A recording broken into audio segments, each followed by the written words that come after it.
Well, I've got a couple stories to tell. One is I think timely. This is an election year and etch a sketch and all that good stuff. And the other one actually has a little moral to it, like no good deed goes unpunished. So the first one is about a U.S. senator whose name will not be revealed in order to protect the guilty, who died, and of course he had to do the usual of getting up to the pearly gates and meeting St. Peter. And when he did that, St. Peter said, "Well, welcome, Senator. Do you have any idea where you'd like to spend eternity? Either here or in hell." And the senator said, "Well, I've always thought of myself as belonging on the good side of things, and yeah, I think I want to be in heaven." St. Peter said, "Well, this is a decision that can't be made lightly. It's one for eternity." And the senator said, "Oh yeah, I realize that, but I'm pretty sure."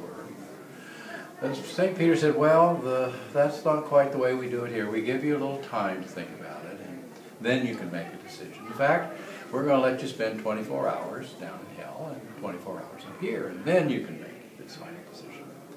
Well, the senator thought about it. He said, "Well, rules are rules, so of course we'll do that." So stepped on the elevator, down he goes, opens up the elevator door, and there is wonderful green grass, a golf course, and there's some old colleagues and old friends of him that are hailing him down, and he steps out and he starts having a wonderful time reminiscing, played a little golf, got to do a little tennis, had a scrumptious lunch, and the devil himself gave and hosted a dinner where there was lobster and caviar and many libations. Before the senator knew it, the 24 hours was up. So he was back up on the elevator, and he was in heaven. And here he found all kinds of people in the clouds, and they seemed very contented. There's lots of music, joyful music, and philosophical debates, and a lot of contentment. And before he knew it, that 24 hours was up. So then, he has to go back and meet St. Peter. So St. Peter says, "Well, you've had your 24 hours in both places, so now what's your decision?" And the senator says, "Well, I really thought that this is where I wanted to be, but, after having been down in hell, I really think I'm more comfortable there. So I think I want to go there." St. Peter says, "Well, this is a decision for all time." The senator says, "Yeah, I know, but I think that's where I need to be." "Okay, get on the elevator." So he goes down the elevator, and the door opens up. And what is it? He sees it's just dirt, and there's garbage all over the place, and his friends are in rags, and they're trying to pick up the garbage. It was terrible. So he turns to the devil and he says, "What happened? When I was here the last time, it was wonderful." And the devil put his arm around him and he said, "Well, Senator, the first time you were here, we were campaigning, but now you voted." So that's one little story. Now my second story. Okay. Now we're ready. Now we're ready. Okay, now as I say, this story is, it has a moral. It's, no good deed goes unpunished. This story about Charlie. Charlie was in the habit of every Monday of joining his friends for lunch.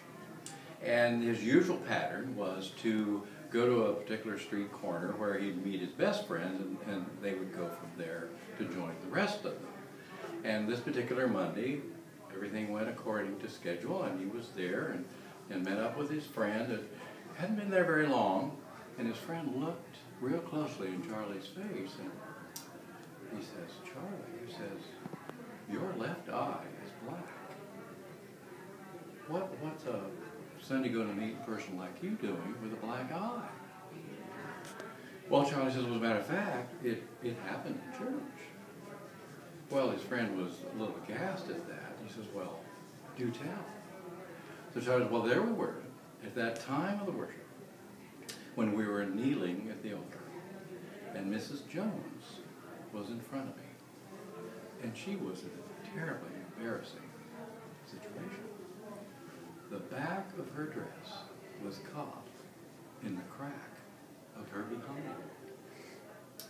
So I reached out and ever so gently pulled it out. Well, black. Well, Charlie's friends, I guess, what a story. So they went on, met up with their friends, had lunch. And 1 week later, same street corner, Charlie meets up with his friend again. Hadn't any more than met him, and his friend looks real closely at his eye and he says, Charlie, your right eye is black now. What's going on here? I suppose you're going to tell me you got that in church too. Charlie says, well, yes, as a matter of fact, I did.